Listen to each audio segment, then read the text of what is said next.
નમસ્કાર મિત્રો, આકાશ બ્રહ્મભટ્ટ યુટ્યુબ ચેનલની અંદર આપનું હાર્દિક સ્વાગત છે.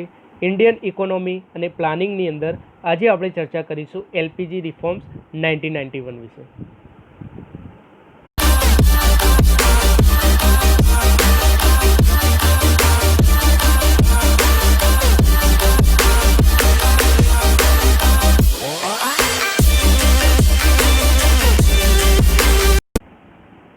LPG reforms 1991. હવે આખા લેક્ચરની અંદર આપણે એલપીજી વિશે ચર્ચા કરવાની જ છે. હાલ આપણે ચર્ચા કરીશું રિફોર્મ્સ વિશે. રિફોર્મ્સનો અર્થ શું? સ્વાભાવિક છે સુધારો કરવો. ક્લિયર? હવે સુધારો ક્યારે કરવામાં આવે?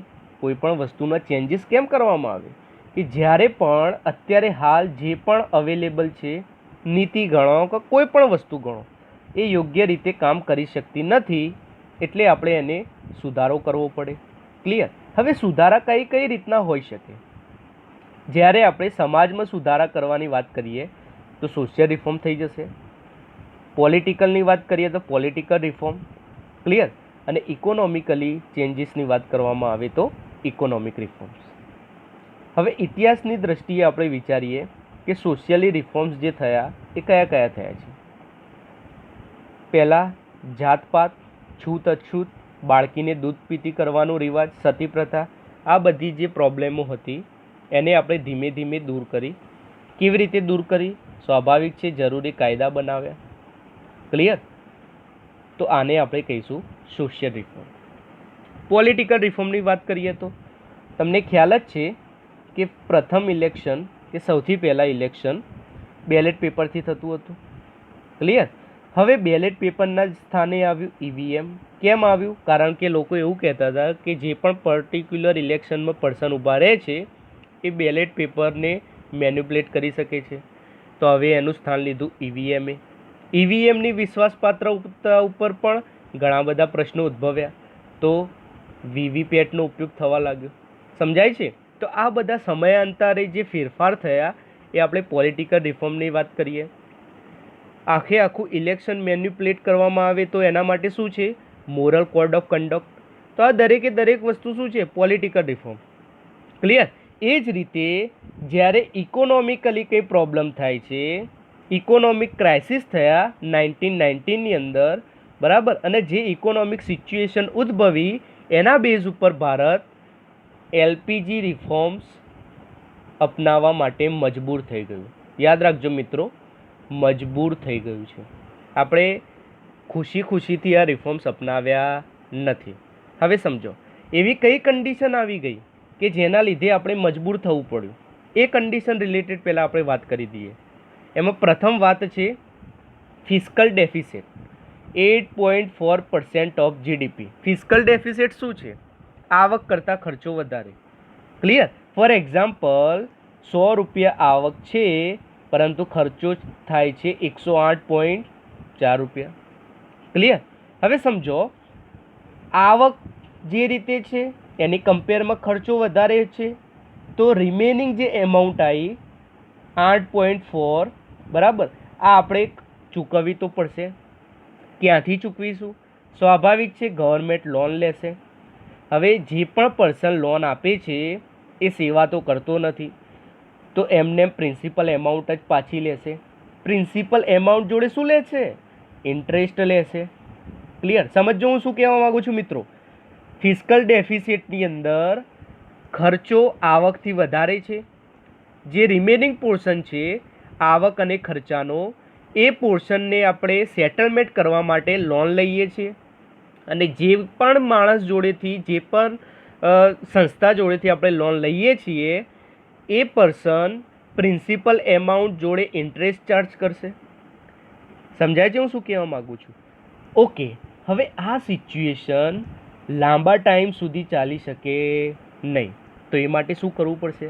એક હું તમને ડેટા આપું કે 1991ની અંદર, 1991 શરૂઆતના સમયગાળાની અંદર ભારત ટોટલ જે એક્સપેન્ડિચર કરતો હતો ને, ફોર એક્ઝામ્પલ કોઈ પણ વિકાસના કાર્યો કર્યા હોય 100 રૂપિયા લેખે, ક્લિયર, તો એની અંદર 36.4 36.4% મીન્સ 36.4 રૂપિયા, 36.4 રૂપિયા જે પણ લોન લીધી છે એનું ઇન્ટરેસ્ટ પે કરતો હતો.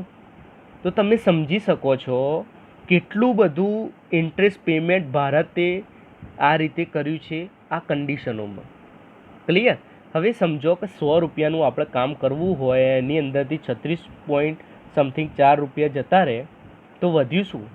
કેવી રીતે હવે કામગીરી કરવી?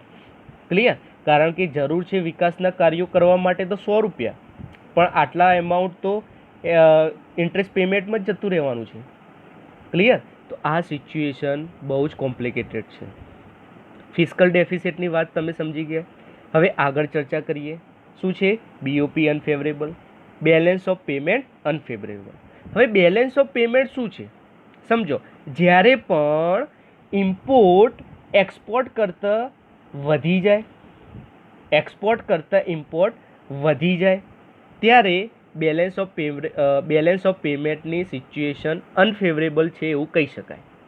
સમજો, ફોર એક્ઝામ્પલ, જ્યારે પણ આપણે બહારથી $100ની વસ્તુ આયાત કરીએ છીએ પરંતુ $20 થી $25 જ નિકાસ કરીએ છીએ, તો આ જે ગેપ આવી, ક્લિયર, આ ગેપને ભરશે કોણ?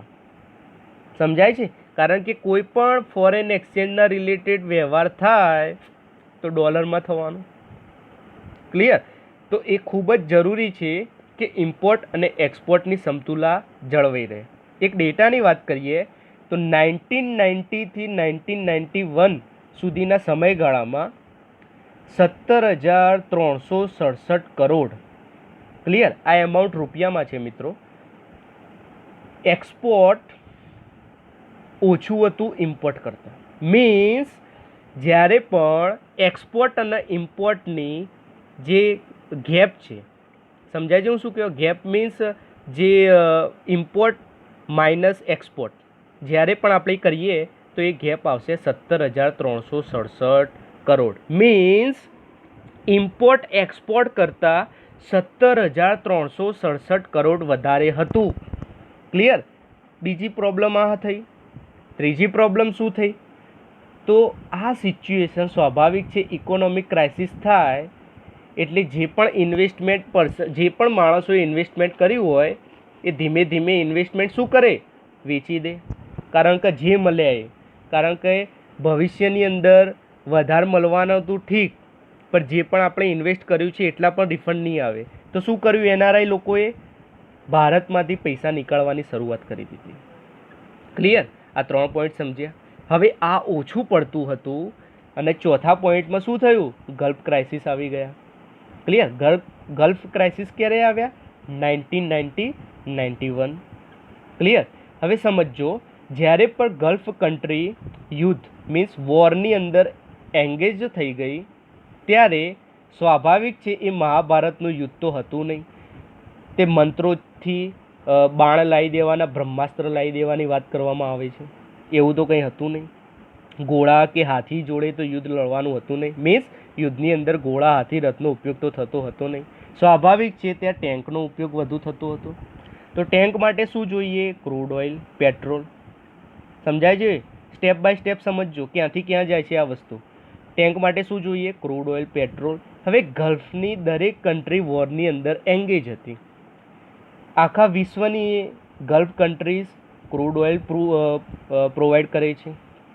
ક્લિયર? હવે ગલ્ફ ક્રાઇસિસની અંદર પેટ્રોલ, ક્રૂડ ઓઇલનો ઉપયોગ એમના દેશમાં વધી ગયો, મીન્સ ડિમાન્ડ વધી ગઈ, તો સ્વાભાવિક છે જ્યારે પણ એ બહાર વેચશે તો એની કિંમત વધી જશે. ક્લિયર? હું શું કહેવા માગું છું? મીન્સ ક્રૂડ ઓઇલના ભાવની અંદર શું થયો? વધારો થયો. અને એક સમય એવો આવ્યો, ક્લિયર, કે ભારત જોડે ફક્ત 2 અઠવાડિયા ચાલે, મીન્સ 2 વીક ચાલે એટલું જ ફોરેન એક્સચેન્જ હતું. સમજાય છે હું શું કહેવા માગું છું? કોઈ પણ પેટ્રોલ વિશે એવી વાત કરવામાં આવે છે કે પેટ્રોલ એવી કોમોડિટી છે કે જે વિશ્વની કોઈ પણ અર્થવ્યવસ્થાને પ્રભાવિત કરવા પૂરતી છે. તો સ્વાભાવિક છે 2 અઠવાડિયા જેટલું હવે ફોરેન કરન્સી આપણા જોડે અવેલેબલ હતું. તો આ તો બહુ મોટો પ્રોબ્લેમ આવીને ઊભો થઈ ગયો છે. સમજાય છે? આગળ હજી સમજીએ બીજી કઈ કન્ડિશન હતી. આટલા તો હજી પૂરું નથી થતું. શું થયું? રાઇસિસ ઓફ પ્રાઇસ. સ્વાભાવિક છે, જ્યારે પણ સરકાર જોડે પૈસો નહીં હોય તો એનું બર્ડન કોના ઉપર આવશે? પબ્લિક ઉપર આવશે. 10.3% આસપાસ રાઇઝિસ ઓફ પ્રાઇસનો રેટ હતો. મીન્સ 1990ની અંદર કોઈ પણ પ્રોડક્ટ 100 રૂપિયામાં વેચાય છે તે 1991ની અંદર 110.3 રૂપિયામાં વેચાશે. હવે એક વર્ષની અંદર આટલો બધો જે ટકાવારી રેટ છે એ યોગ્ય છે? બિલકુલ નથી. કારણ કે એના કમ્પેરમાં ઇન્કમ વધી નહીં. સમજો હું શું કહેવા માગું છું. ક્લિયર? એના કમ્પેરમાં ઇન્કમ વધી નહીં. આગળ જોઈએ તો પુઅર પરફોર્મન્સ ઓફ PSU. જ્યારે આપણે આઝાદ થયા, બરાબર, અને 1950થી 1990 દરમિયાન જે આપણે અલગ અલગ કન્ડિશનો અપનાવી અને ભારતીય અર્થતંત્રને વેગવંતું કરવાનો પ્રયાસ કર્યો. ક્લિયર? પણ એની અંદર શરૂઆતમાં જ્યારે 1951ની વાત કરીએ, શરૂઆતમાં PSU સેક્ટર જે પબ્લિક સેક્ટર યુનિટ છે એ પ્રોફિટ કરતા હતા. ક્લિયર? એ શું કરતા હતા? પ્રોફિટ કરતા હતા.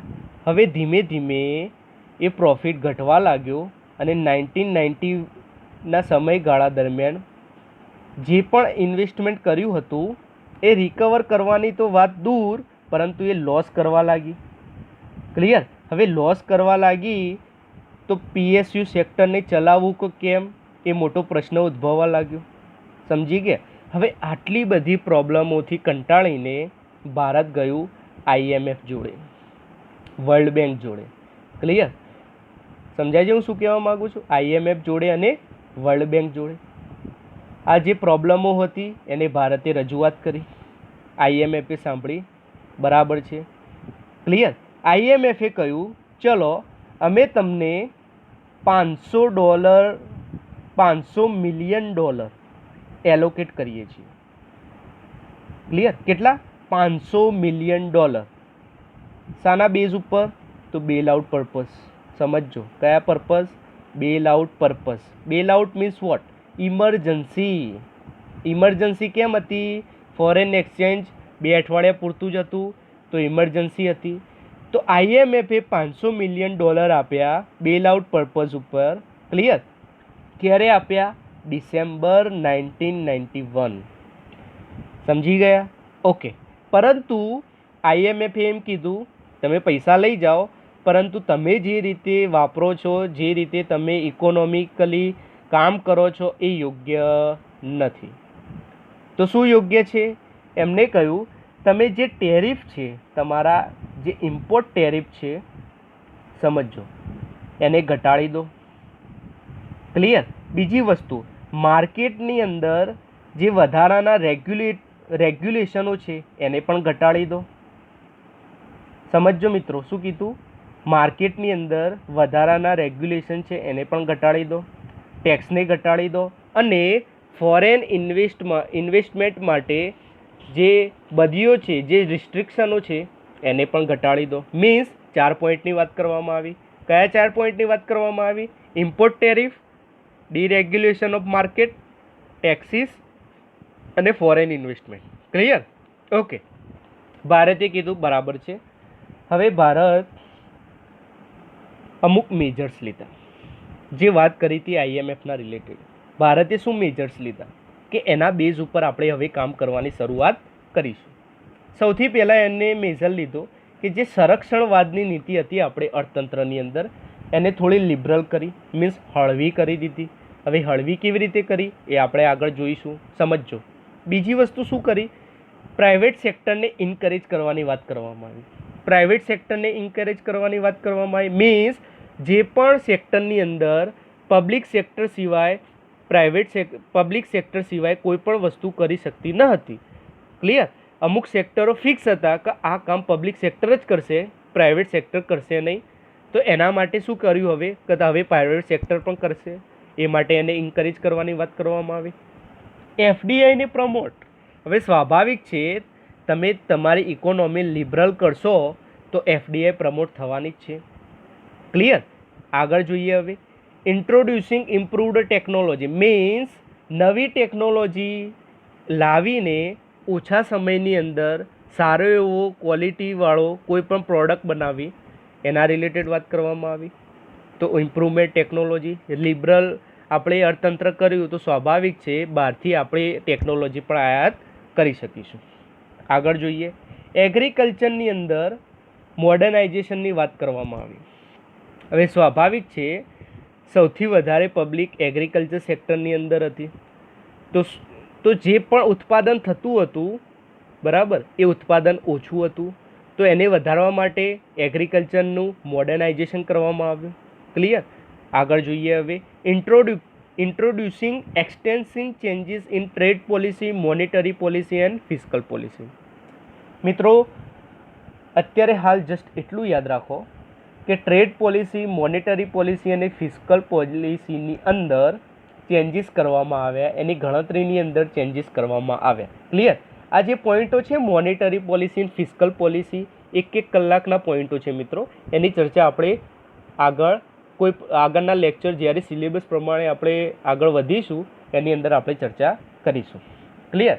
Keeping fiscal deficit under control, જે આગળ આપણે જોયું તે પ્રમાણે ખર્ચો આવક કરતાં વધુ છે તો એક લેવલ સુધી થોડો ઘણો હોય તો આપણે એડજસ્ટ કરી શકીએ, પરંતુ ખૂબ વધારે થઈ જાય તો એને એડજસ્ટ કરવો કાઠો પડી જાય, લોનો લેવી પડે, ઇન્ટરેસ્ટ પેમેન્ટ કરવું પડે.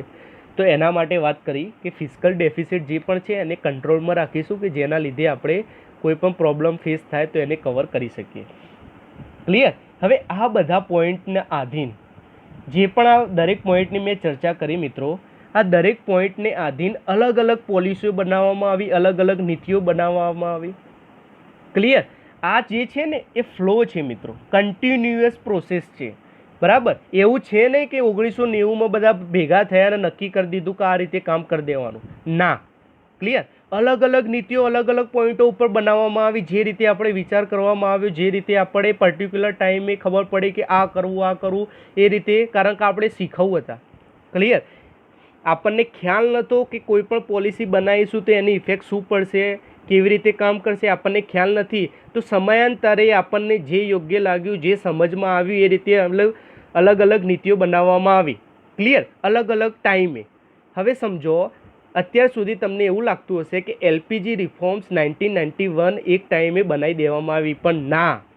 સમજજો, 1991થી જે પણ પ્રોસેસ અલગ અલગ ટાઈમે કરવામાં આવી, અલગ અલગ નીતિઓ બનાવવામાં આવી, એ નીતિઓ આ જે મેજર્સની મેં વાત કરી એ મેજર્સને ફૂલફિલ કરવા માટે કરવામાં આવી.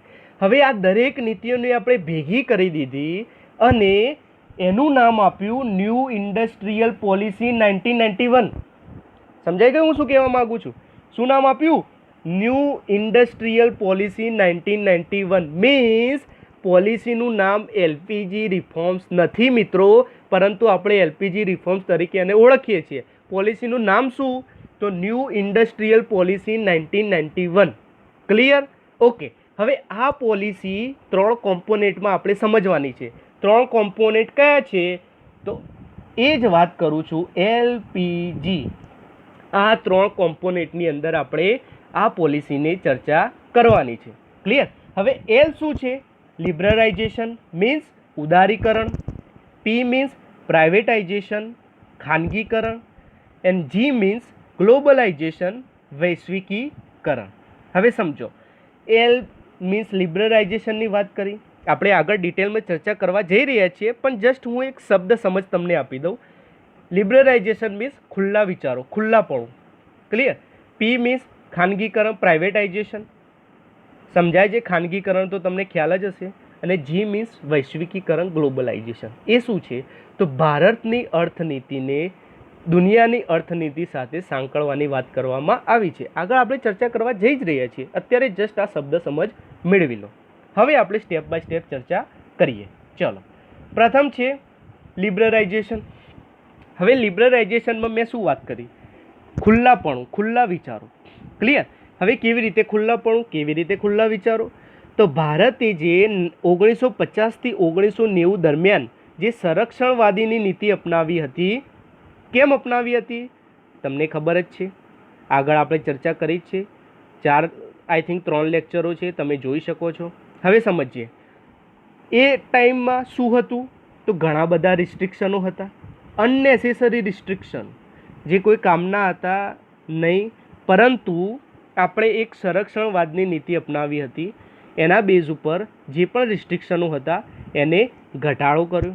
કેવી રીતે ઘટાડો કર્યો સમજો મિત્રો, કેવી રીતે ઘટાડો કર્યો. ફોર એક્ઝામ્પલ, કોઈ પણ નવી ઇન્ડસ્ટ્રી ખોલવી હોય તો એના માટે જે લાયસન્સ સિસ્ટમ હતી એ ખૂબ જ ટાઈમ એલોકેટ કરતી હતી, તો એની અંદર થોડું રિલેક્સેશન લાવે આપણે. બીજી વસ્તુ, જ્યારે પણ કોઈ ઇન્ડસ્ટ્રી કોઈ પણ પર્ટિક્યુલર પ્રોડક્ટ બનાવે છે તો એ પ્રોડક્ટની કિંમત પણ ગવર્મેન્ટ ડિસાઇડ કરતી હતી. ક્લિયર? તો આ વસ્તુ આપણે બંધ કરી. હવે ત્રીજી વસ્તુ, જ્યારે પણ આપણે વિદેશથી કોઈ પણ ટેકનોલોજી, કોઈ પણ raw material, capital, clear, import કરવું હોય તો એ માટે લાયસન્સ લેવું પડતું હતું ગવર્મેન્ટ જોડેથી. આ લાયસન્સવાદની જે નીતિ હતી ઇમ્પોર્ટના રિલેટેડ, એને બંધ કરવામાં આવી, એને દૂર કરવામાં આવી. ક્લિયર? ફોરેન એક્સચેન્જ કંટ્રોલની વાત કરીએ હવે. તો ફોરેન એક્સચેન્જ કંટ્રોલમાં શું હતું કે જ્યારે પણ વિદેશની અંદરથી આપણે પોતાની કંપનીની અંદર ઇન્વેસ્ટમેન્ટ કરવા માગતા હોઈએ તો એ કરી શકતા નહોતા, અથવા ખૂબ જ લિમિટેડ પ્રમાણમાં કરી શકતા હતા. અને ખાસ કરીને ફોરેન એક્સચેન્જ જે હતું એ પબ્લિક સેક્ટર યુનિટમાં જ અવેલેબલ હતું. ક્લિયર? હવે આના કારણે શું થતું કે કોઈ પણ પર્સન નવી ઇન્ડસ્ટ્રીઝ ચાલુ કરવા માટે, સ્ટાર્ટઅપ કરવા માટે વિચારી શકતો ન હતો. સ્વાભાવિક છે. એના કારણે શું થયું કે ડિસ્કરેજ એન્ટરપ્રેન્યોર. ક્લિયર? અને આના કારણે કરપ્શન પણ વધતું હતું, અનડ્યુ ડિલે હતા. ક્લિયર? કારણ કે જ્યારે પણ આપણે સ્ટાર્ટ કરવાની પ્રોસેસ સ્ટાર્ટ કરીએ તો 2-3 મહિના સુધી એ કાગળિયા અને એની જે સિસ્ટમ હતી એ ખૂબ જ લેન્ધી હતી. ક્લિયર? અને ઇનઇફિશિયન્સી, અસરકારકતા સારી રીતે હતી નહીં. આ બધી પ્રોબ્લેમોની આપણે વાત કરી. ક્લિયર? હવે વાત કરીએ આપણે લિબરલાઇઝેશન. આ દરેકે દરેક ચર્ચા હતી એ પ્રથમ પોઈન્ટમાં હતી, રિડ્યુસ અનનેસેસરી રિસ્ટ્રિક્શન. આની અંદર આપણે દરેકે દરેક વસ્તુ રિડ્યુસ કરી. ક્લિયર? ભારત સરકારે શું કર્યું એ આપણે ચર્ચા કરવા જઈ રહ્યા છીએ. બીજો પોઈન્ટ છે રિલેક્સેશન ફ્રોમ મોનોપોલીસ એક્ટ. હવે રિલેક્સેશન ફ્રોમ મોનોપોલીસ એક્ટ શું છે સમજો. જ્યારે પણ કોઈ ઇન્ડસ્ટ્રી એની ટોટલ એસેટ્સ, સમજો, જ્યારે કોઈ ઇન્ડસ્ટ્રીની ટોટલ એસેટ્સ 100 કરોડથી વધી જાય, 100 કરોડથી વધી જાય ત્યારે એને મોનોપોલીસ એક્ટના અંતર્ગત એમઆરટીપી ફર્મ જાહેર કરવામાં આવતી હતી. ક્લિયર? એમઆરટીપી ફર્મ જાહેર કરવામાં આવતી હતી. આનો અર્થ શું છે એ સમજી લઈએ. એક વસ્તુ તો તમને ખ્યાલ આવી ગઈ, એમઆરટીપી ફર્મ કોને કહેવાય કે જ્યારે પણ ટોટલ એસેટ 100 કરોડથી વધી ગઈ, 100 કરોડે પહોંચી એટલે એ થઈ ગઈ એમઆરટીપી એક્ટ. હવે એમઆરટીપી ફર્મની અંદર આવે એટલે શું થાય ખબર છે? તમે જે પણ બિઝનેસ કરો છો ને, જે પણ પ્રોફિટ અર્ન કરો છો ને, હવે ક્લિયર, 100 કરોડથી હવે તમે વધારે એસેટ્સ લઈ શકશો નહીં. અને જો લઈ શકશો તો 80થી 90% ટેક્સ તમારે ગવર્મેન્ટને આપવો પડશે. તો આ એક ટાઈપનું શું થયું કે કોઈ પણ પર્સનનો વિકાસ થાય છે, એ કમાય છે, મહેનત કરે છે અને પ્રોફિટ સરકાર લઈ લે છે, તો એ શું કરવાનું? કરવું જ નથી ભાઈ. સ્વાભાવિક છે. શું કહે છે? કરવું જ નથી ભાઈ. કારણ કે ભાઈ હું તો કંઈ સેવા કરું છું. ક્લિયર? કારણ કે પ્રાઇવેટ સેક્ટરમાં શું હોય, મેન ઉદ્દેશ પ્રોફિટનો હોય. તો આના કારણે ઇન્ડસ્ટ્રી વધતી નથી, વધારે કામ કરતી નથી. એક રિસ્ટ્રિક્શન જ એમને માઇન્ડસેટ બનાવી દીધું કે આપણે 100 કરોડ સુધી પહોંચવાનું જ નથી, વિકાસ કરવાનો જ નથી, જે પણ ચાલે છે એ ધીમે ધીમે ચાલવા દો, કોઈ ચિંતા નહીં. હવે એ સ્વાભાવિક છે, કંપનીનો વિકાસ નહીં થાય તો નવી એમ્પ્લોયમેન્ટ જનરેટર નહીં થાય. ક્લિયર? માર્કેટની અંદર જે પ્રોફિટ માર્જિન ગવર્મેન્ટ સુધી પહોંચતો હતો એ પણ ધીમે ધીમે ઘટવા માંડશે. આની અંદર શું થાય? ટેક્સ ઇવેલ્યુએશન પણ થાય. સમજાય છે? હવે આ બધી પ્રોબ્લેમો હતી, એને આપણે શું કર્યું? રિલેક્સ કરી દીધું. અને એમઆરટીપી ફોર્મની જે કોન્સેપ્ટ હતો એને આપણે રિલેક્સ કર્યું. અને અંતિમ સમયની અંદર કે જ્યારે 2002નો ટાઈમ આવ્યો, સમજો 2002માં એમઆરટીપી એક્ટ રદ થયું અને એનું સ્થાન લીધું કોમ્પિટિશન એક્ટે. કોને લીધું? Competition act 2002.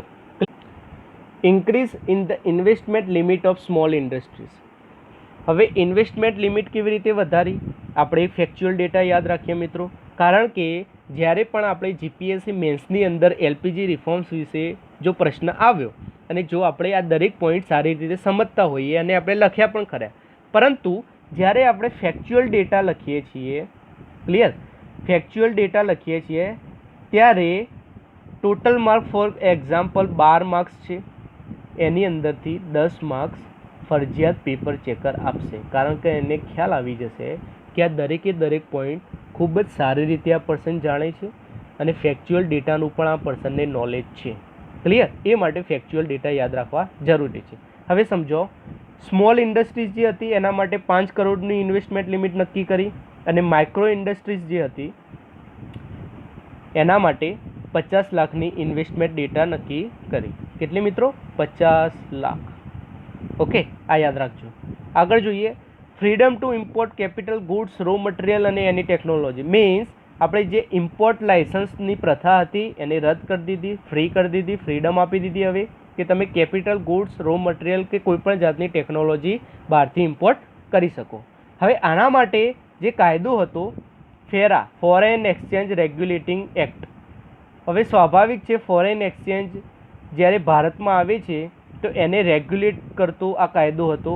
હવે આ રેગ્યુલેટિંગ કાયદાની અંદર ઘણા બધા રિસ્ટ્રિક્શનો હતા, ઘણી બધી બદીઓ હતી. બદીઓ કઈ રીતની? તો રિસ્ટ્રિક્શનના બેઝ ઉપર હતી. એનું સ્થાન લીધું ફેમાએ. ક્લિયર? ફેમા શું છે? Foreign exchange management act. Means જે ફોરેન એક્સચેન્જને રેગ્યુલેટિંગ કરતું હતું રિસ્ટ્રિક્શન સાથે, એને હવે મેનેજમેન્ટ કરવામાં આવ્યું કોઈ પણ જાતના રિસ્ટ્રિક્શન વગર. ક્લિયર?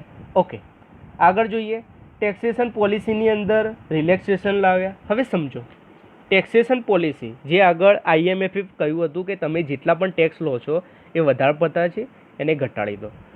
તો આ ટેક્સેશન પોલિસીની અંદર આપણે શું કર્યું કે જે ટેક્સ રિલેટેડ હતી, ટેક્સ જે પણ લેતા હતા, જે પણ પર્ટિક્યુલર એમાઉન્ટ હશે એને ઘટાડીને સ્લેબ કરી દીધો મેક્સિમમ 30%. ક્લિયર? મિનિમમ જેટલો જે પ્રોડક્ટ હોય એના બેઝ ઉપર નક્કી થશે અને મેક્સિમમ 30% ટેક્સ લેવામાં આવશે. ક્લિયર? ફોર એક્ઝામ્પલ ના કહી શકાય, એમ ફેક્ચ્યુઅલ ડેટા છે કે કસ્ટમ ડ્યુટી,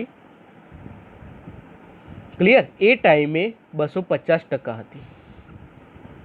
ક્લિયર? હવે 250% તમને સમજી શકો છો? 250% મીન્સ નેપાળની અંદર કોઈ વસ્તુ 1 રૂપિયામાં વેચાય છે ને, એ ભારતમાં આવશે ને એટલે એનો ભાવ થઈ જશે 251.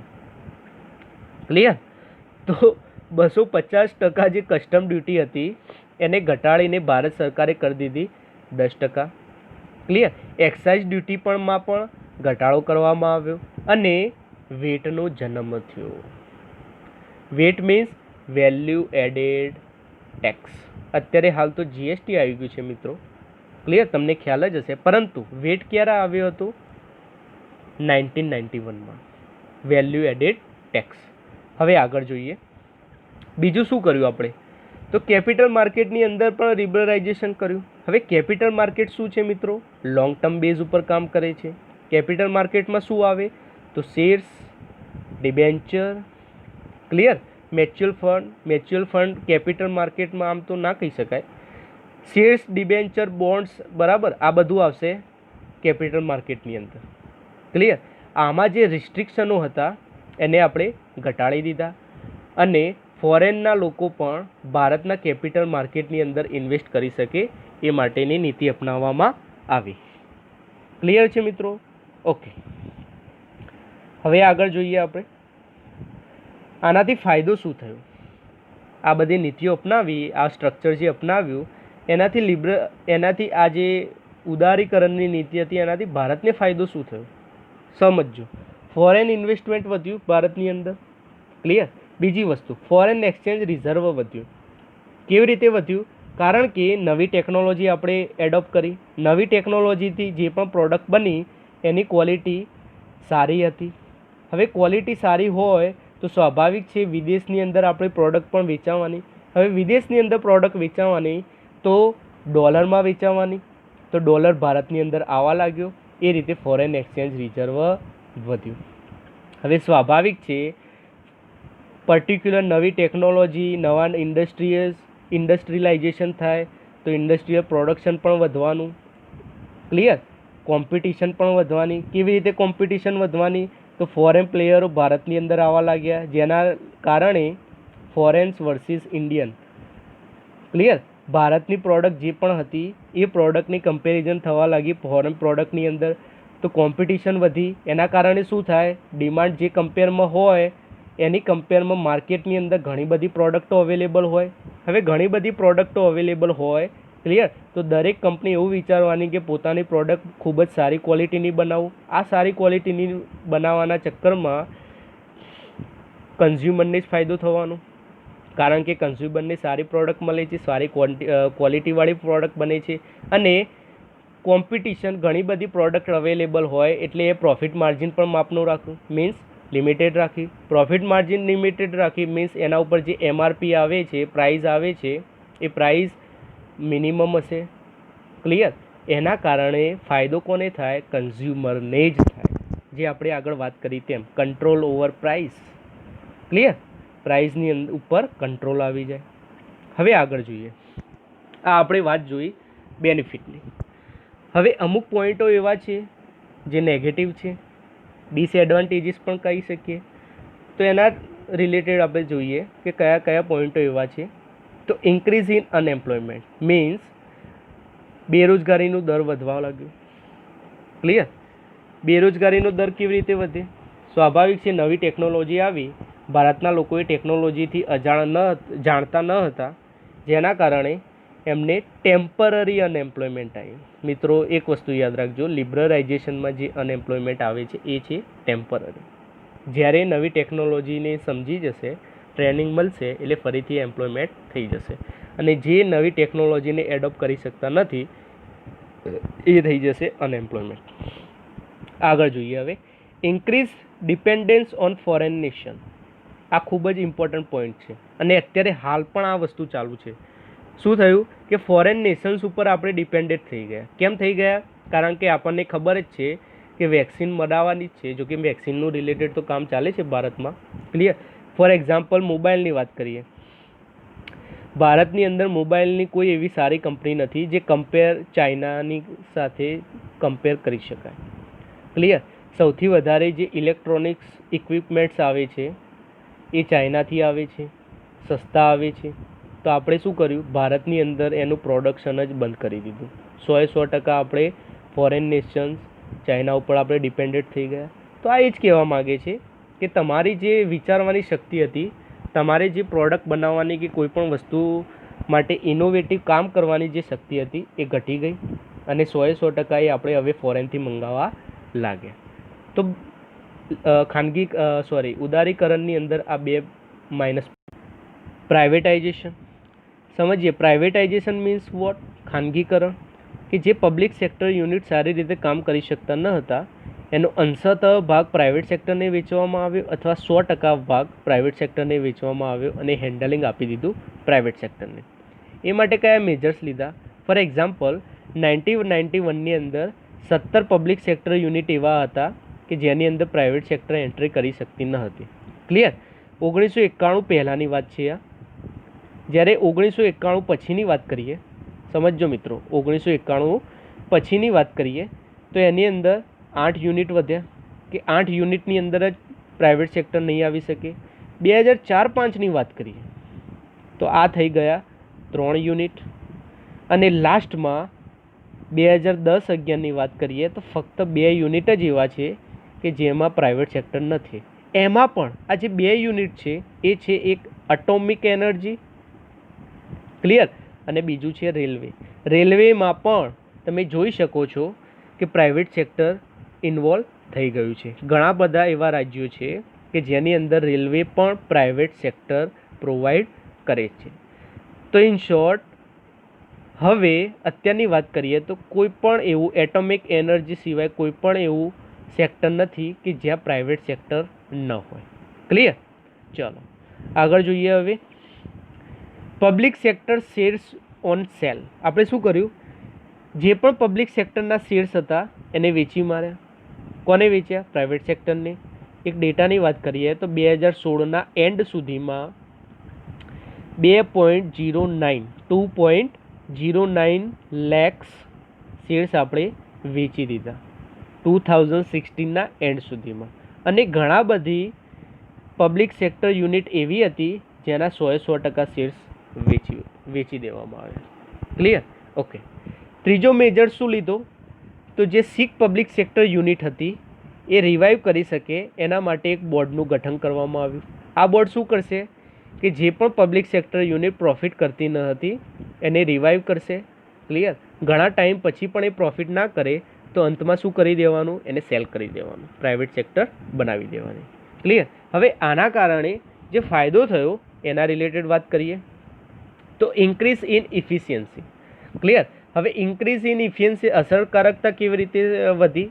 ફોર એક્ઝામ્પલ તમે સમજી શકો છો, એસબીઆઈની અંદર તમે જજો લોન લેવા માટે. Clear?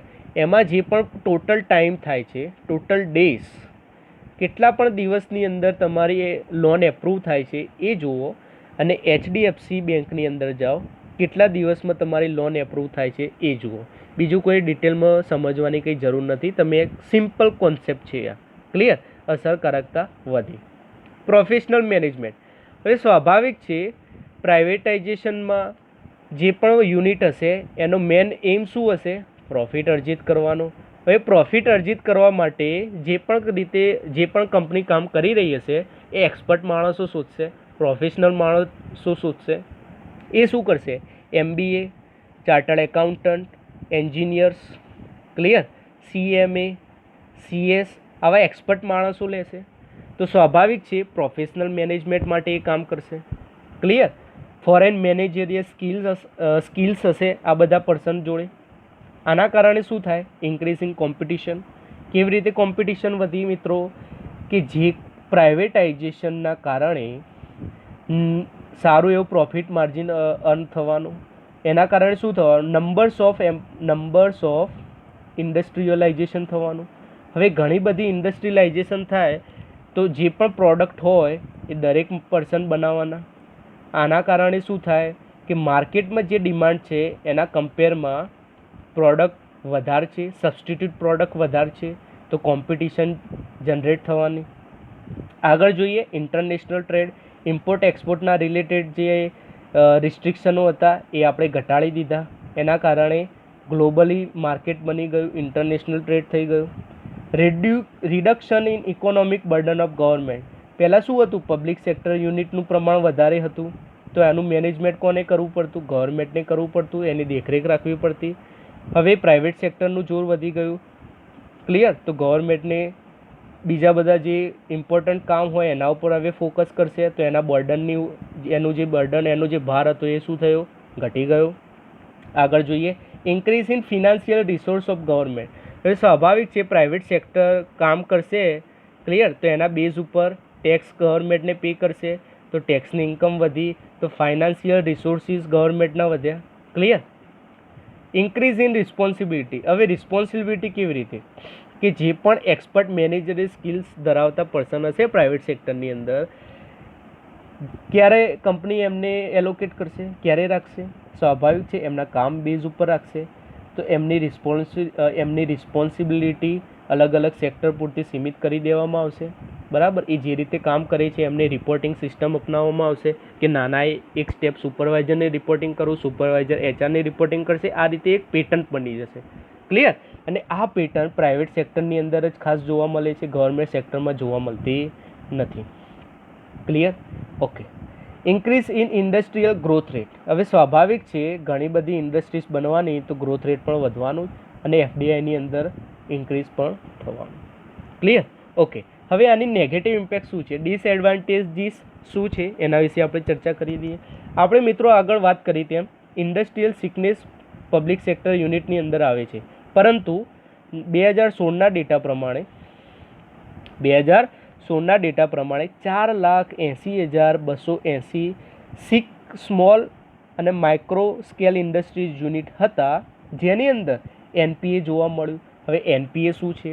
Non performing assets. Simple શબ્દોમાં તમને સમજાવી દઉં. ક્લિયર? નોન પરફોર્મિંગ એસેટ્સનું 1 કલાકનું અડધો કલાકનું પણ લેક્ચર થાય, પરંતુ આપણે પીએચડી નથી કરવાની, કોન્સેપ્ટ સમજવાનું છે અને પાસ થઈ જવાનું છે. તો એનપીએસ શું છે? Non performing assets. હવે non performing assets means what? For example, આપણે એક ફેક્ટરી સ્ટાર્ટ કરી, એની અંદર 10 મશીન લાવ્યા, બરાબર. અમુક કારણોસર માર્કેટની અંદર ડિમાન્ડ ઘટી ગઈ એટલે આપણે 10 મશીનમાં જે પ્રોડક્શન કરતા હતા એ પ્રોડક્શન ફેક્ટરીની અંદર અથવા ગોડાઉનની અંદર મૂકી રાખવામાં આવ્યું. વેચાણ હવે માર્કેટમાં થતું નથી, એટલે આપણે શું કરીશું? પ્રોડક્શન ઘટાડી દઈશું. પ્રોડક્શન કેવી રીતે ઘટાડીશું? 10 યુનિટ કે 10 મશીન જે કામ કરતા હતા એ હવે 5 કે 6 મશીને જ કામ કરશે. ક્લિયર? કારણ કે ડિમાન્ડ એ રીતની જ છે, દરેક મશીનનું પ્રોડક્શન કરવું કંઈ જરૂરી નથી. તો સ્વાભાવિક છે 4 થી 5 જે મશીનરી પડી રહેશે એનો ઉપયોગ થતો નથી. તો આ છે નોન પરફોર્મિંગ એસેટ્સ. આંકડો યાદ રાખજો મિત્રો, 2016ની અંદર સ્મોલ અને માઇક્રો ઇન્ડસ્ટ્રીઝની અંદર 4,80,280 સિક ટોટલ એમાઉન્ટ, કુલ 4,80,280 યુનિટ એવા હતા કે જે સ્મોલ અને માઇક્રો ઇન્ડસ્ટ્રીઝથી બિલોંગ કરે છે. એની અંદર એનપીએ જોવા મળ્યું હતું. ક્લિયર? ઓકે, આગળ જોઈએ. હવે ઇગ્નોર સોશિયલ વેલફેર. હવે સ્વાભાવિક છે પ્રાઇવેટ સેક્ટર કંઈ સેવા તો કરતું નથી, તો સામાજિક રિલેટેડ તો કંઈ વાત કરવાની આવતી જ નથી. Class struggle, capitalistic versus labourer. ખાસ કરીને તમે જોતા હશો, ન્યૂઝની અંદર પણ જોતા હશો કે યુનિયન, મજૂર યુનિયન હોય છે, તો એ એમની અમુક માગણીઓ હોય છે કે અમારી જે વેજીસ છે એ વધારો. ક્લિયર? એની કમ્પેરમાં મિલ માલિકો વધારતા નથી. તો આ એક ઘર્ષણ સ્ટ્રગલ જોવા મળે છે કે પ્રાઇવેટ સેક્ટરની અંદર, કેપિટાલિસ્ટિક વર્સિસ લેબર. ક્લિયર? ચાલો આગળ જોઈએ. ઇન્ક્રીઝ ઇન ઇનઇક્વાલિટી મીન્સ વધારે ગરીબો થાય છે, વધારે અમીરો થાય છે. પ્રાઇવેટ સેક્ટરમાં ફેક્ટર વધારે કામ કરે છે. ક્લિયર?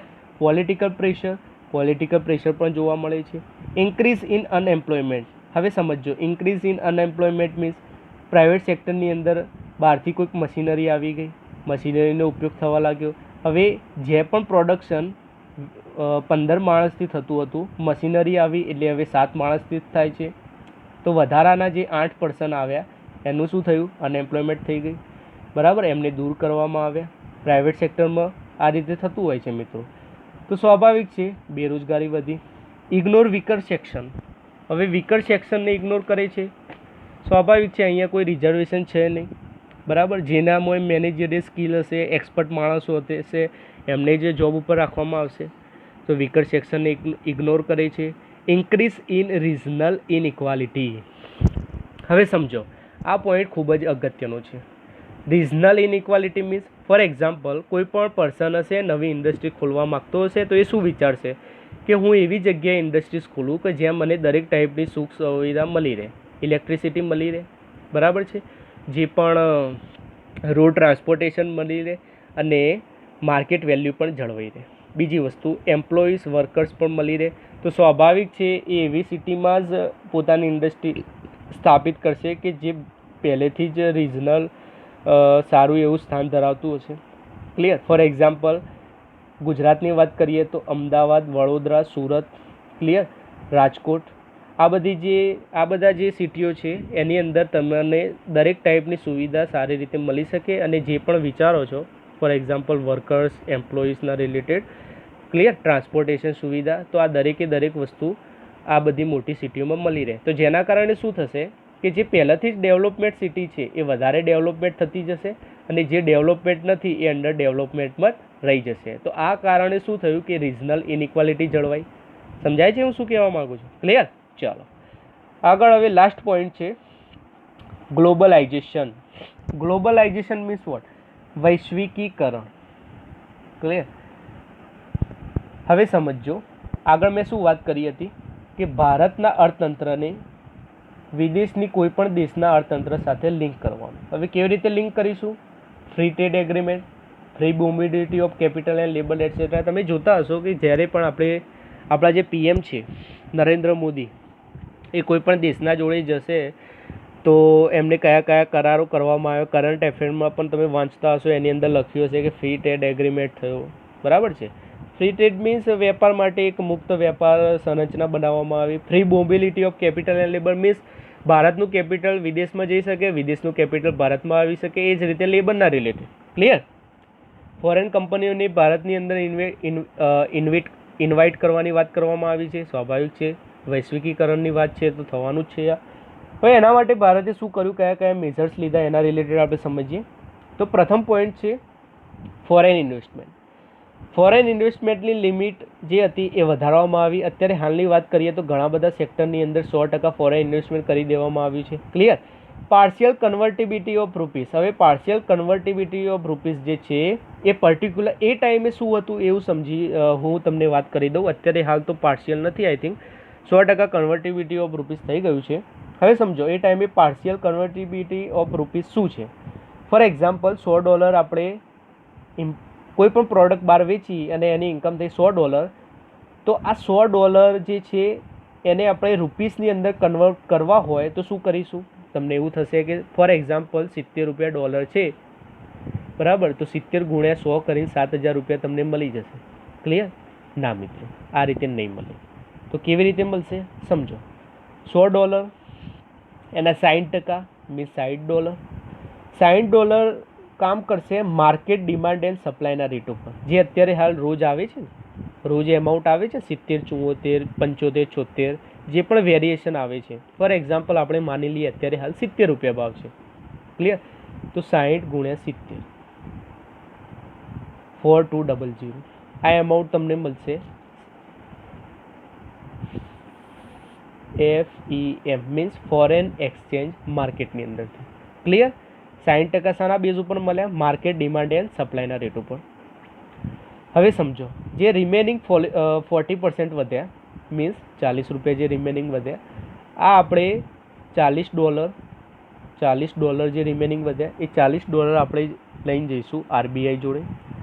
RBI શું કરશે, જે ઓફિશિયલ રેટ છે.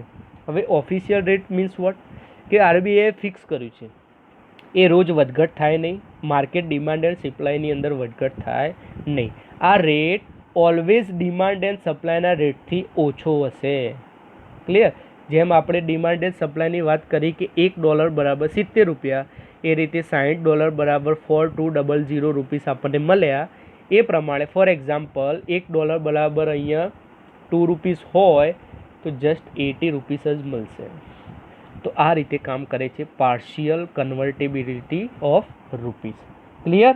ચલો બીજું આપણે શું કર્યું, ટેરિફની અંદર ઘટાડો કર્યો. ટેરિફ, ઇમ્પોર્ટ ટેરિફની આપણે વાત કરી હતી એ ઘટી ગયા. Export promotion. પ્રમોશન કેવી રીતે, કે જો પણ તમારે વિદેશની અંદર વેપાર કરશો, બરાબર, તો ટેક્સ કન્સેશન મળશે. ગવર્મેન્ટે એવું કહ્યું, ટેક્સ કન્સેશન મળશે, સાથે સાથે સબસિડી પણ મળશે. ક્લિયર. આ રીતે એક્સપોર્ટ પ્રમોશન કરવામાં આવ્યું. બે વસ્તુ યાદ રાખવાની મિત્રો, ટેક્સ કન્સેશન અને સબસિડીઝ. આગળ જોઈએ હવે ફ્રીડમ ટુ રિપેટ્રેટ. હવે આ શું છે ફ્રીડમ ટુ રિપેટ્રેટ? સમજો, જ્યારે પણ કોઈ ફોરેન પર્સન ઇન્ડિયાની અંદર ઇન્કમ જનરેટ કરે છે ત્યારે એ ઇન્કમ તે બહાર લઈ જઈ શકતો ન હતો, અથવા જો લઈ જઈ શકતો હોય તો એને ખાસો મોટો એવો ભાગ ટેક્સ સ્વરૂપે ઇન્ડિયન ગવર્મેન્ટને આપવો પડતો હતો. હવે આ પોલિસીની અંદર શું કર્યું કે એ ખૂબ જ નોમિનલ ચાર્જીસ ગવર્મેન્ટ ઓફ ઇન્ડિયાને આપીને ખૂબ જ મોટો એવો હિસ્સો પોતાના દેશમાં લઈ જઈ શકે છે. એને આપણે કહીશું ફ્રીડમ ટુ રિપેટ્રેટ. ચલો હવે આનાથી પોઝિટિવ ઇફેક્ટ શું આવી એ આપણે સમજીએ. સ્વાભાવિક છે ફોરેન ટ્રેડ વધવાનું જ છે, ગ્લોબલી આખું માર્કેટ થઈ ગયું એના લીધે. હવે ફોરેન ટ્રેડ વધે તો ફોરેન ઇન્વેસ્ટમેન્ટ પણ વધવાનું છે. ભારતની કંપની ફોરેનની કંપની જોડે કોલેબોરેશન પણ કરવાની છે, અને જેના કારણે સારું એવું ક્વોલિટીવાળું પ્રોડક્ટ બનશે. પ્રોડક્ટ સારી ક્વોલિટીવાળી હશે તો વિદેશમાં પણ વેચાશે તો ફોરેન એક્સચેન્જ પણ વધશે. ક્લિયર. આખું માર્કેટ ગ્લોબલી થઈ ગયું તો એક્સપાન્શન ઓફ માર્કેટ. નવી ટેકનોલોજી આવી, બરાબર, ફોરેનની ટેકનોલોજી ભારતે એડોપ્ટ કરી, એ રીતે પ્રોડક્ટ બનાવે છે તો ટેકનોલોજીકલ ડેવલપમેન્ટ થયું. કેપિટલ માર્કેટની અંદર વિદેશની કંપનીઓ ભારતની જે શેર્સ ડિબેન્ચર બોન્ડ્સની ખરીદી કરે છે તો કેપિટલ માર્કેટની અંદર ડેવલપમેન્ટ થયું. સર્વિસ સેક્ટરની અંદર ડેવલપમેન્ટ પણ થયું. સ્વાભાવિક છે, એક્સપર્ટ ટીમો જે હોય, બરાબર છે, નવા નવા જે સ્કિલ્સ ડેવલપમેન્ટ પ્રોગ્રામો છે, બરાબર છે. પછી વાત કરીએ કે કોઈ નવી પેટન્ટ હોય, ક્લિયર, એ પેટન્ટ ટેકનોલોજી શીખવા માટે સર્વિસ સેક્ટરના પર્સનોની જરૂર પડે, એક્સપર્ટાઇઝ પર્સનોની જરૂર પડે, ક્લિયર, લીગલ એડવાઇઝર ટીમની જરૂર પણ પડે. તો આ બધા કારણે સર્વિસ સેક્ટર પર ધીમે ધીમે ઇન્ક્રીઝ થવા માંડ્યું, એનું ડેવલપમેન્ટ થવા માંડ્યું.